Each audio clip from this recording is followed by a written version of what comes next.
Warning: due to the true nature of this content, viewer discretion is advised. What's up, wild people? Welcome back to my channel. If you're new, I'm Alexandria Denise, and I am doing something different today.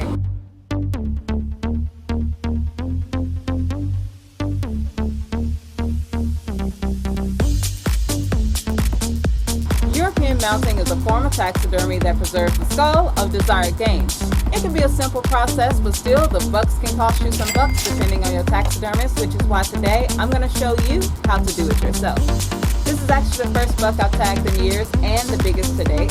He's a non-typical 4.5-year-old 8-pointer, not worthy of an expensive shoulder mount, which makes him perfect for this project.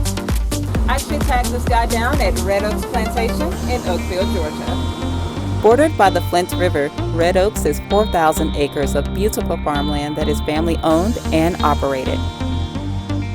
The deer herd is healthy and, best of all, wild, meaning free range. No fences, no forced medications or controlled environments. They manage the land. Nature does the rest.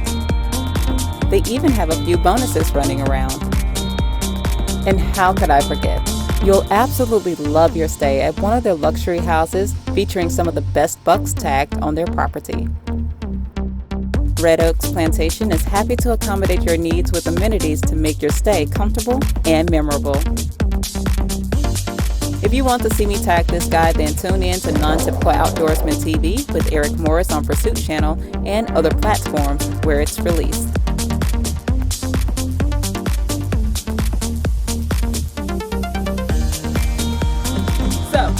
Let's get to it. There are countless ways to do a Euro mount, including the lazy man method that involves burying the skull, but I simplified the process in 4, technically 3 essential steps, with the last being optional. Here are some necessary materials and those I found helpful. Step 1. Skinning. Start by stripping the flesh from the bone as much as possible. I highly recommend using the sharpest and finest knife that's capable of making smooth precision cuts. I'm using this scalpel I purchased from Amazon that comes with replaceable blades. I'll post the link in the description if you want to try it, but any cutting utensil that can fit in the tight spots, such as the nasal cavity and eye sockets, will work. The slit on the side of his mouth was done at the plantation for aging purposes.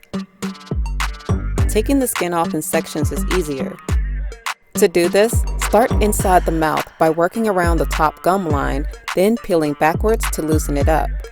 Repeat on the other side before cutting down the middle between the antlers. Unless you are planning to preserve the skin, there really isn't a particular way this must be done. Just remember to be careful around the fragile nose area. If you do accidentally break it at any point, don't worry. I'll explain how to repair it later.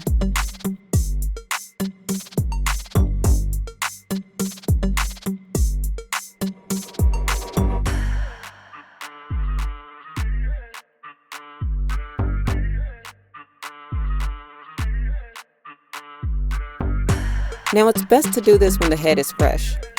Due to other events, I wasn't able to give myself a head start, so the decaying flesh tightening around the skull made the process a bit challenging.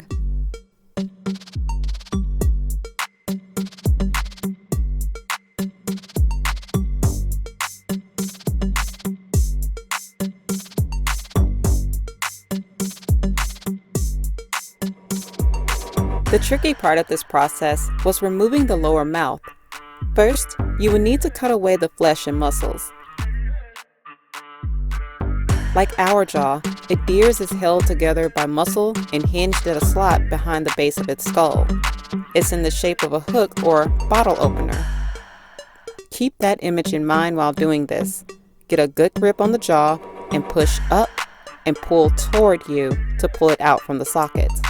You might need to pinch the sides to loosen it up a bit, but if you keep working it, the bone should slide out.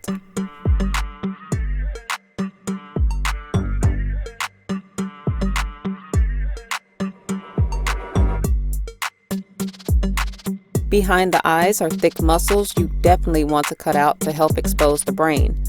This is why a small sharp knife comes in handy. No, you don't want to skip this.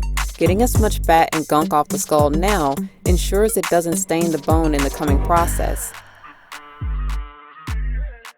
If you find it hard to remove the skin from around the burrs, don't worry. The next step will take care of it.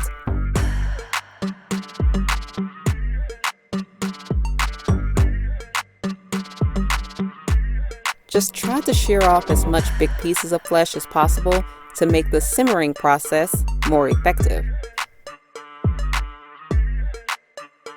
But you'll need to prepare the skull. Wrapping the antlers preserves its natural color. Take the plastic wrap and go around the base of the antlers. You'll want to go below the antler and above the burr.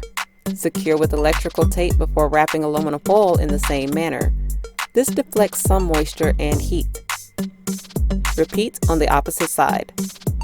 I'm also going to add half this bottle of hydrogen peroxide to pre-clean. Carefully lower the skull in the pot. You can preheat to either temperature, then put it in, or let it adjust. You'll obviously need a pot deep enough to submerge the skull into. Preferably one that allows the antlers to rest on the rim if they are wide enough to touch, but also leaves space at the bottom so the nose piece doesn't touch the base. If it does, adjust it accordingly by placing something at the bottom of the pot to support the skull. Doing this lowers the risk of damaging the nose from the trembles of the heating water. If the burrs aren't fully submerged, that's okay. The steam will still peel the skin off.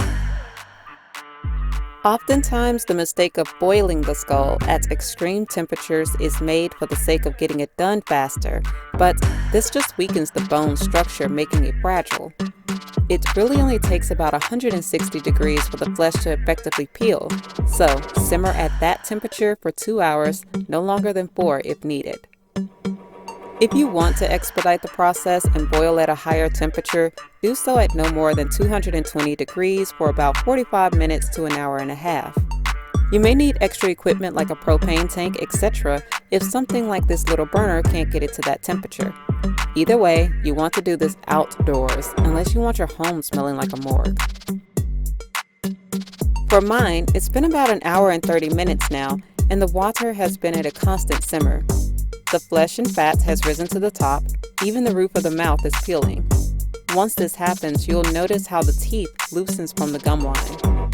I chose to let it cool and soak overnight and resume the next day due to lighting and filming purposes, but you can definitely move on to the third step.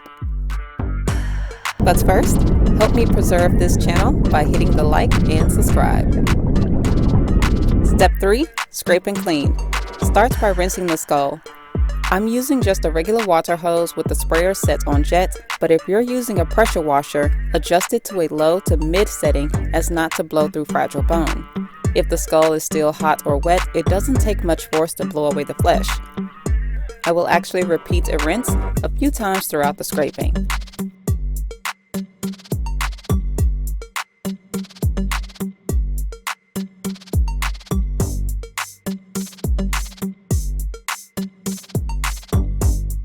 It's best to start with the brain and nasal innards. The inside of the nasal cavity is filled with little papery bones called turbinates. They are actually more like cartilage structures. Some people take pride in carefully preserving the structure, but rip them out if you don't. Some parts you're going to want to be careful with. I'm using a screwdriver and a crochet needle, but use whatever is small enough to push or pull as much meat out as possible. Check the hidden places like the back of the skull, in between cheekbones, eye sockets, and nasal cavities. Leaving unturned stones will result in a smelly skull down the line.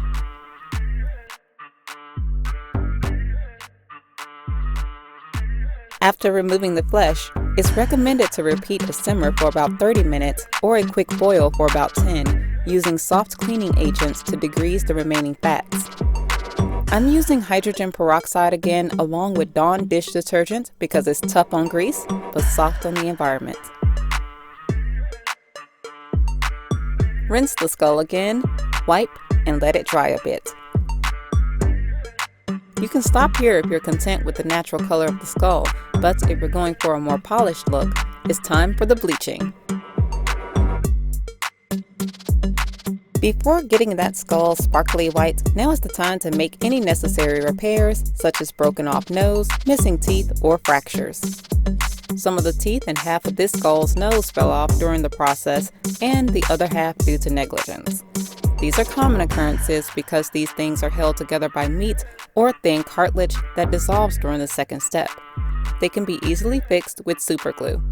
Let that dry completely before moving on.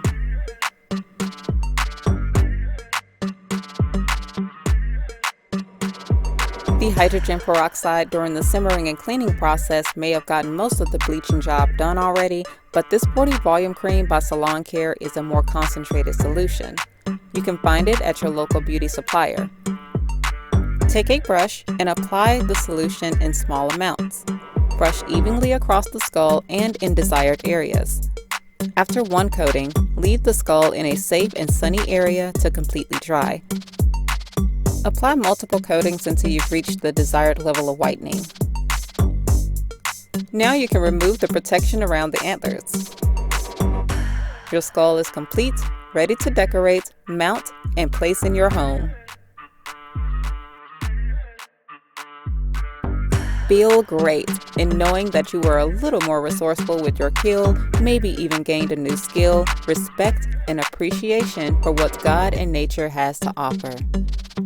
If you found value in this video, help me preserve this channel by attacking that like button and subscribe to the tribe for more self-sufficient content. Track down the daughter channel, True Nature's Kitchen, where I share wild game recipes, keto, paleo, and other low-carb or natural dishes. Remember, you don't have to be rich, just resourceful to live a good life. Skill is the new wealth, and seek God and nature for good health. Stay wild, be free.